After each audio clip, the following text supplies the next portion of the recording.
सियलीज के CBSE school Chikodi कक्षा 9वीं में एक बार फिर से आप सभी का स्वागत है। पिछली कक्षा में हमने पढ़ा था बच्चों एवरेस्ट मेरी शिखर यात्रा बचेंद्री पाल जी की आत्मकथा। पिछले भाग में हमने देखा कि किस तरह से बचेंद्री पाल और उनके दल ने कैंप 3 तक की यानी कि कैंप 3 तक की चढ़ाई की थी। उन्होंने और बहुत सारे कठिनाइयों को जूझते हुए उन्होंने बेस कैंप 3 को स्थापित किया। लेकिन रात के 12:30 बजे बड़े बड़े हिमखंड तथा हिमपुंजों ने उनके कैंप 3 को क्या किया, तहस नहस कर दिया। वहाँ पर बहुत सारे लोगों को चोटें आई लेकिन किसी के भी जान का नुकसान नहीं हुआ था। अब आगे हम जानने वाले हैं कि बचेंद्री पाल ने किस प्रकार से एवरेस्ट की चढ़ाई को उन्होंने पूरा किया है, ठीक है, और किस प्रकार कितनी सारी कठिनाइयों का सामना उनको करना पड़ा, ये हम आगे की क्लास में देखने वाले। तो चलिए बच्चे क्लास की तरफ बढ़ते हैं।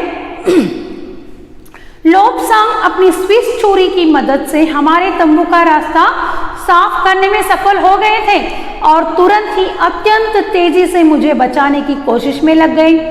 थोड़ी सी भी देर का सीधा अर्थ था मृत्यु।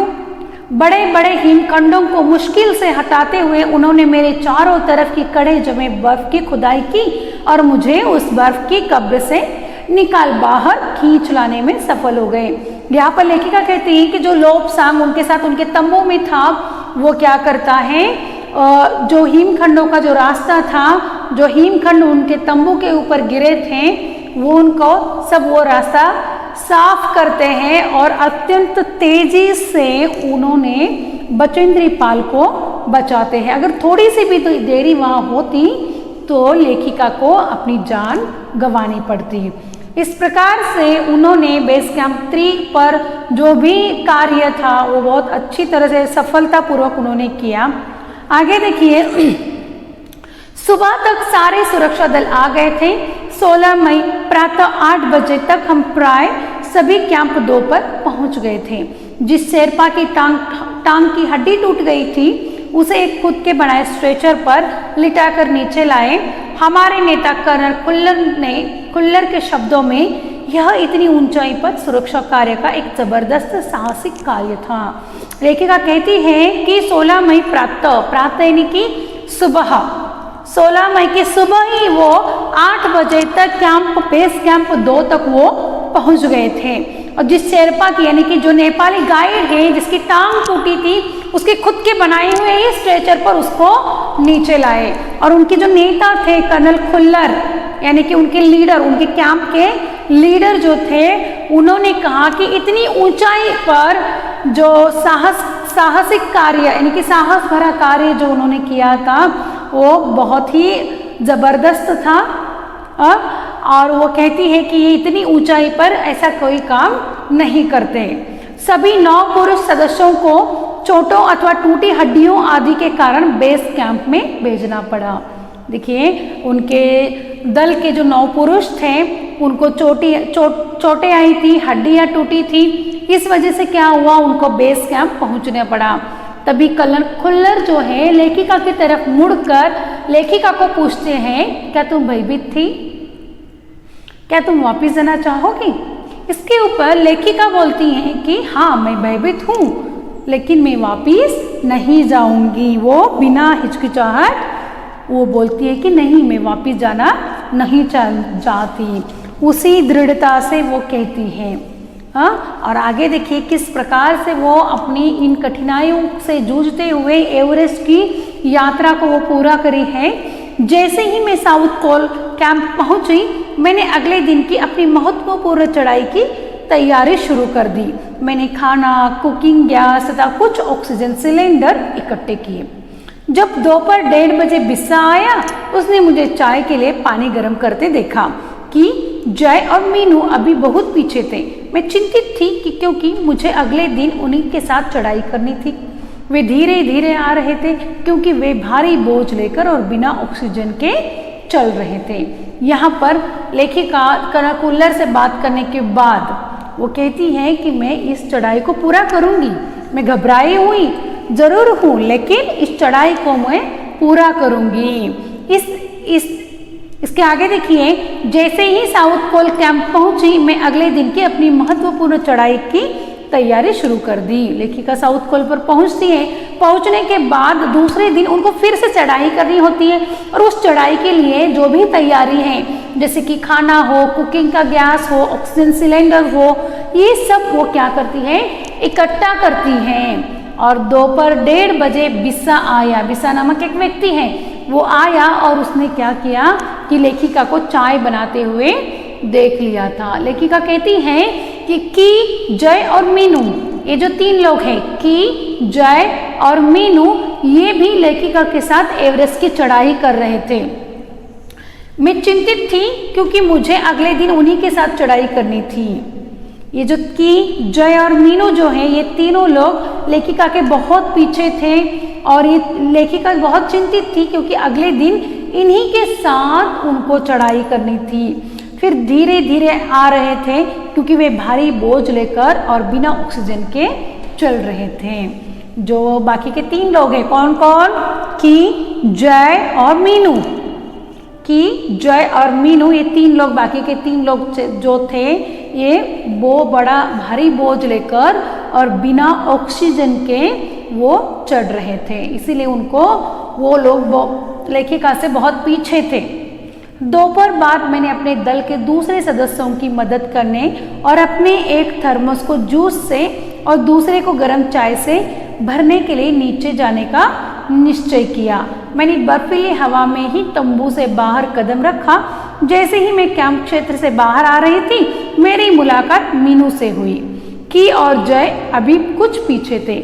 मुझे जय जेनेवा स्पर की चोटी के ठीक नीचे मिला।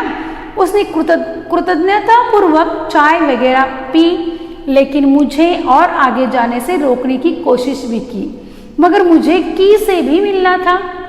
थोड़ा सा और आगे नीचे उतरने पर मैंने की को देखा। वह मुझे देखकर हक्का बक्का रह गया। हक्का बक्का रहना यह एक मुहावरा है बच्चों। हक्का बक्का रहना यानी कि हैरान रहना, यानी कि आश्चर्यचकित रहना। हक्का बक्का ये मुहावरा है।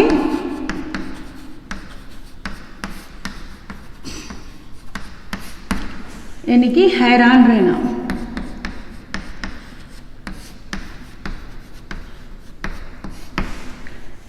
ठीक है। लेखिका कहती है कि दोपहर बाद मैंने अपने दल के दूसरे सदस्यों की मदद करने और अपने एक थर्मस को जूस से और गर्म चाय से भरने के लिए वो नीचे उतर आने लगी। लेखिका क्या कहती है कि दूसरे सदस्यों की वो मदद करना चाहती थी, इसीलिए वो क्या कर रही, चाय और दूध के लिए थर्मस लेने के लिए वो कहाँ आई, नीचे उतर आई। मैंने बर्फीली हवा में तंबू से बाहर कदम रखा। जैसे ही मैं कैंप क्षेत्र से बाहर आ रही थी, मेरी मुलाकात मीनू से हुई। लेखिका की सबसे पहली मुलाकात किससे होती है, मीनू से होती है। जैसे की और जय कुछ पीछे थे। मुझे जय जेनेवा स्पर की चोटी से ठीक नीचे मिला लेखिका को। फिर आगे जाने के बाद कौन मिला, जय मिला। लेकिन लेखिका को की से भी मिलना था और की बहुत पीछे था।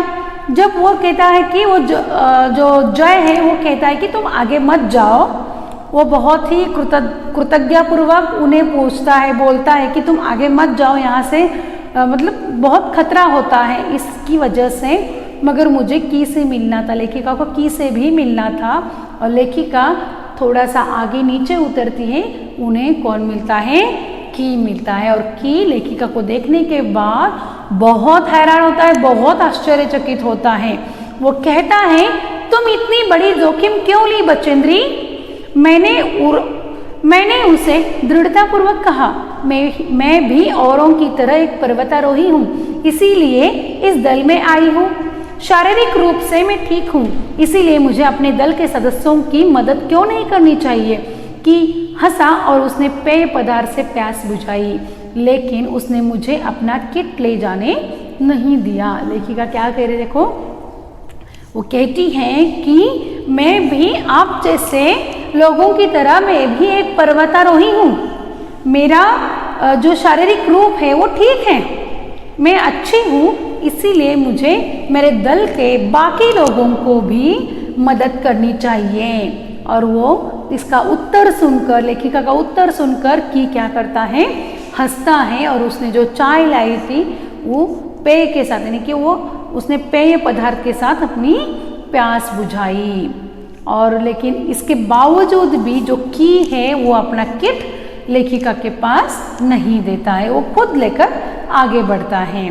थोड़ी देर बाद साउथ कोल कैंप से लालटू और बिस्सा अपने हमें मिलने नीचे उतर आए और हम सब साउथ कोल पर जैसे ही सुरक्षा और आराम की जगह उपलब्ध थी उस पर लौट आए।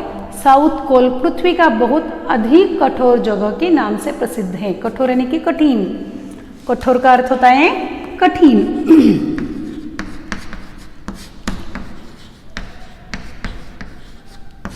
कठिन, ठीक है। वो कहते हैं कि थोड़ी देर बाद साउथ पोल पर कौन मिलने आया लेखिका से, लालटू और बिस्सा।